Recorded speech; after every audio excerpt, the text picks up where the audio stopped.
What up, Broncos country? Welcome back to the channel. So here to preview the Denver Broncos at the Houston Texans, where we'll be taking on the Texans in Houston, Texas. Got the closest thing I got to a cowboy hat, because it's gonna be hot on Sunday. Some interesting Bronco news. So Broncos signed a senior citizen to the practice squad. Nah, I'm just playing. They brought in a tight end. Not a tight end that I particularly thought they were going to bring in.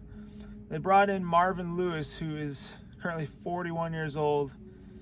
And if he does sign to the active roster, he will become the oldest tight end to play in a national football game, which I kind of wanted to happen just for that reason. I think it'd be hilarious if they're on the goal line, he just, squirts out and catches a 1-yard touchdown pass. I think that'd be awesome.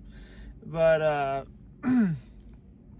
yeah, no, they pretty much just brought him in for blocking. The wide receiver room the tight end room is thin. Lucas Kroll went down, and then Nate Atkins, he's battling injury. So you really just got Evan Ingram, which he's more of a pass-catching tight end. They don't really have a blocking tight end. So, yeah, they kind of just brought him in for that reason. But, yeah, and then they got Adam Troutman. Adam Troutman, he's not really a blocking tight end. He is more of a receiving guy as well. Another thing here, got a special teams player of the month.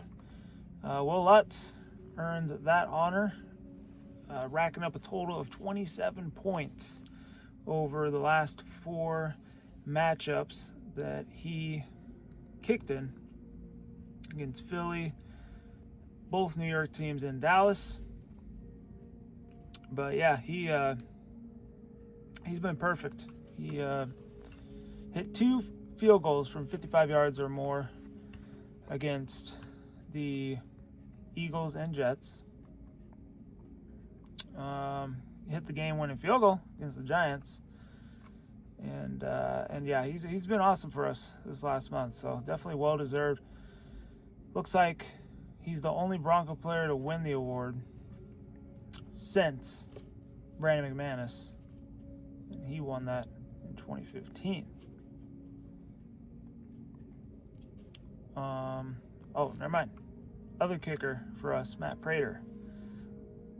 The man, the myth, the legend. He won that in 2009 and 2011. So that's that. Let's get into the injury report for this one. So, fortunately for the Broncos, I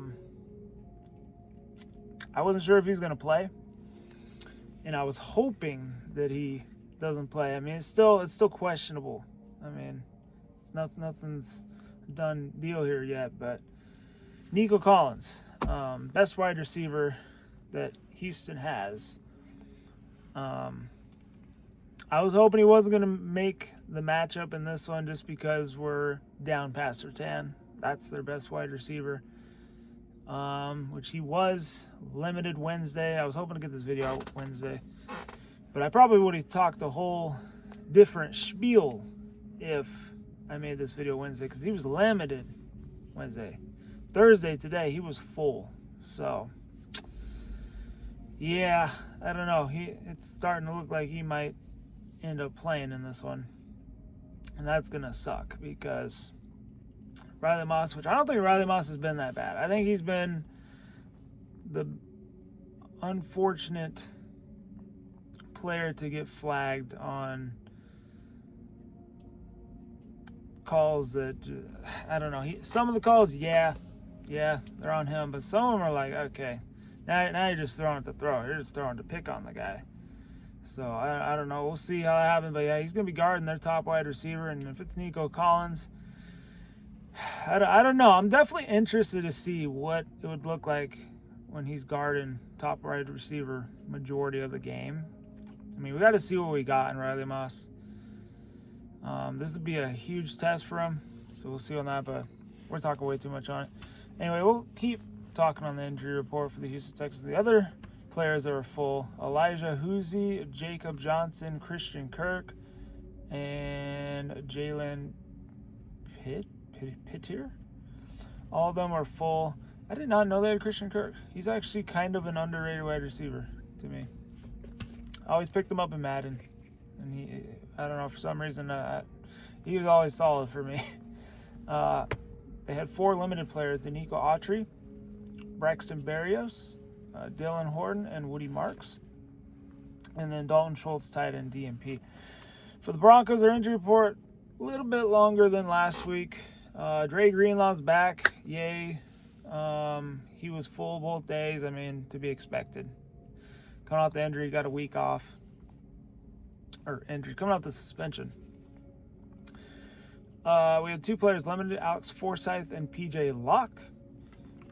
And then our DMPs was Pat Surtain, obviously, Nate Atkins, obviously, and then haven't talked about him yet this video, but Marvin Mims Jr. That would be a pretty big loss for special teams if he cannot play in this one. I think on the wide receiver side, our wide receivers are, honestly, we got some good depth in the wide receiver room. I think that, you see a lot of targets between Sutton and Pat Bryant and Troy Franklin in this one if Marvin Mims can't go.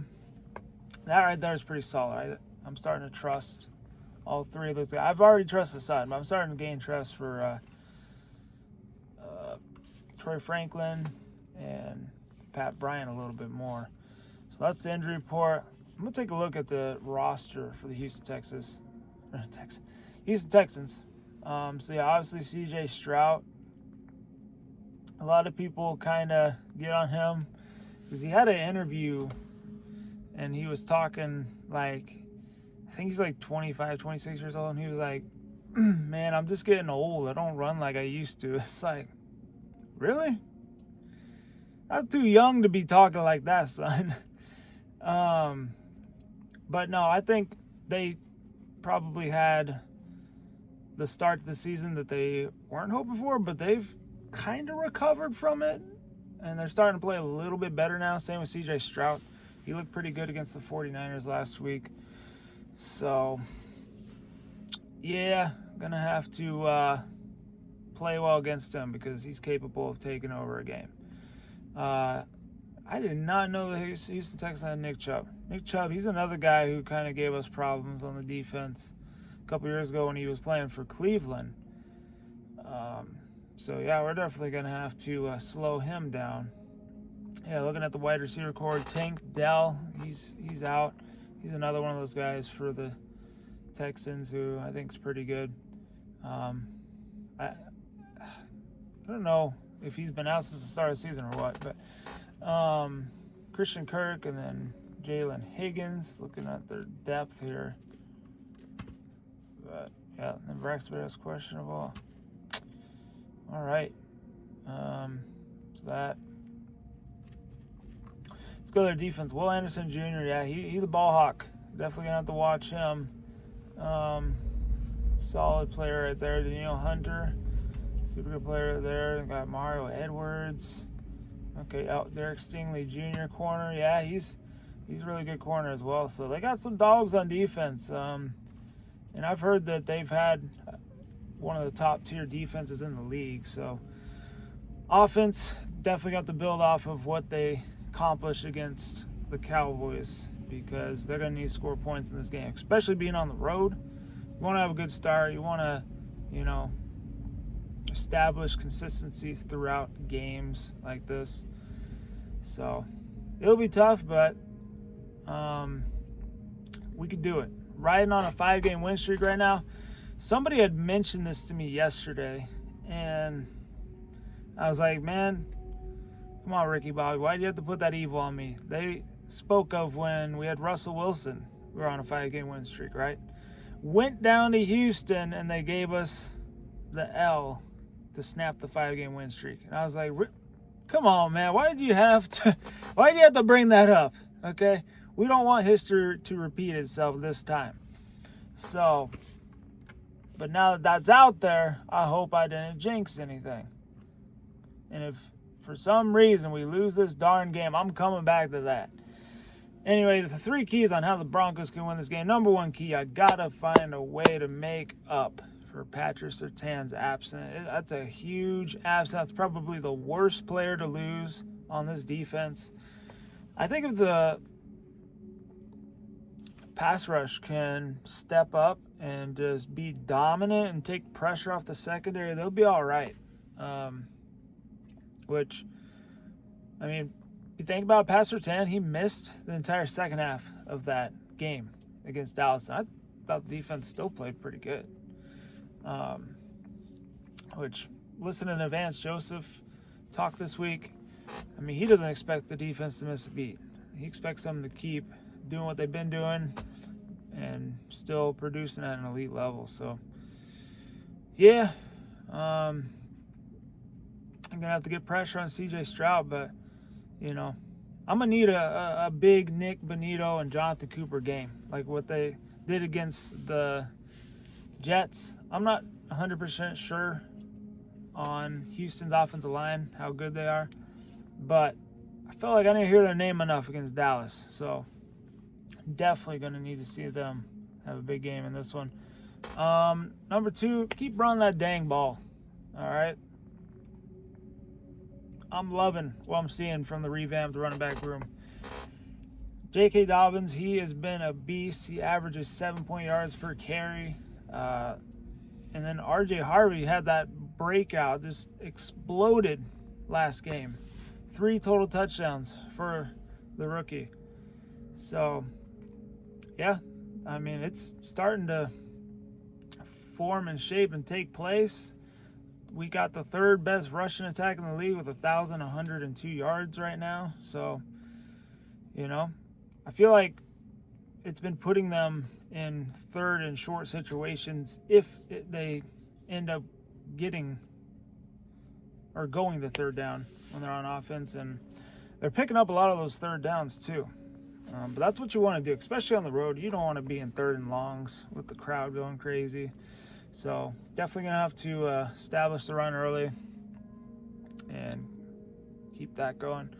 Now, a 3rd key here, I want to say what I say every week, and that's to lessen the penalties. I felt like we had some bad penalties against us when we played Dallas. I mean, yeah, we were probably guilty of some of them, but we're just, you know, racking up too much penalties.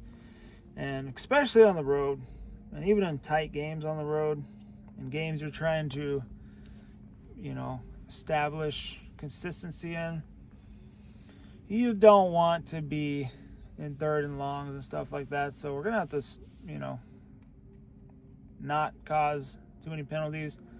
I'm going to have kind of a 3B here, but the Broncos need to keep putting Bo Nix in the RPOs. I think he has been really good in the run pass option. For example, like against the Cowboys, they were in the red zone. And Bo Nix, you know, they're about to, you know, or he goes and he changes the play, right? So he went to the line, he changed the play because they were going to pass, I think, middle or something like that. And then, yeah, he went up to the line, changed the play, came back, and that's when R.J. Harvey got that wide open touchdown because he went up there, he saw something they liked because they were running a one high man, and then everybody else was like at the line of scrimmage. So, yeah, I went to change the play, and then one of the wide receivers had cut towards the middle, and that safety came down. He actually drugged the other guy, and that's why R.J. Harvey got that wide open touchdown. So, yeah, I think that Sean Payton, he has been criticized past few weeks for some of his play calling when the Broncos weren't, you know, playing very well on offense. But I think slowly but surely he's starting to heat up. I mean, he's an offensive mastermind. They just, you know, kind of had to figure it out, put it together. I expect him to show up on Sunday, have some more tricky, good schemed offensive plays. So,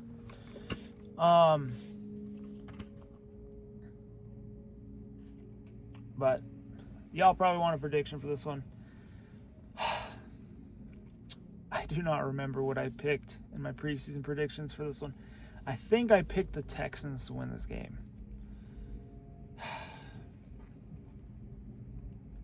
I want to change the prediction.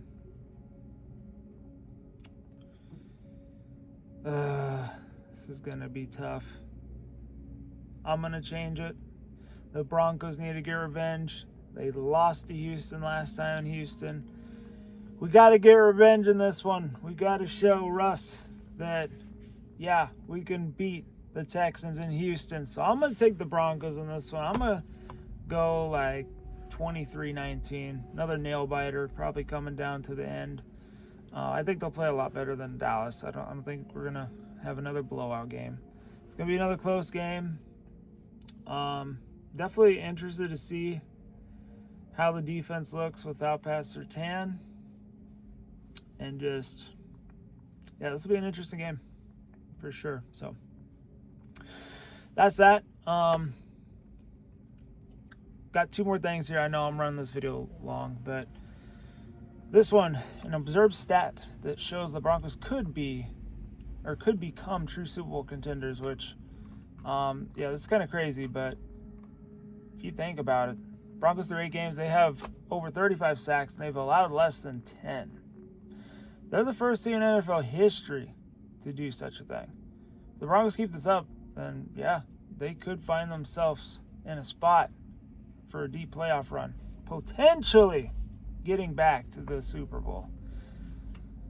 But yeah, that's crazy, man. So we'll see if that stat holds up for the rest of the year. But I mean, halfway through, yeah, they're pretty much dominating the line of scrimmage, and that's what we preached these last couple of years. We need to get better in the trenches.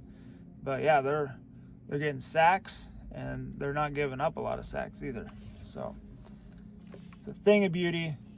3 players that the Broncos could trade right at the trade deadline, and then we'll wrap it up here. Number 1, Jaleel McLaughlin. I could see that because just how Dobbins and Harvey been doing, and then Tyler Beatty has been RB3. Jordan Jackson, and then PJ Locke, which Broncos do have Devon Key and JL Skinner, and they've been more involved than Locke on special teams this season. So, yeah, let me know your guys' thoughts on those 3 players, if you'd like to keep them or if you could see them being shipped away and what you'd like to get back for them. Anyway, hope you all enjoyed the video. Hit like button, subscribe if you're new. On that, stay safe. Stay safe, be good. Go Broncos. I was thinking of doing this before the outro. Anyway. All right, I'll be back with a recap on Sunday after the game.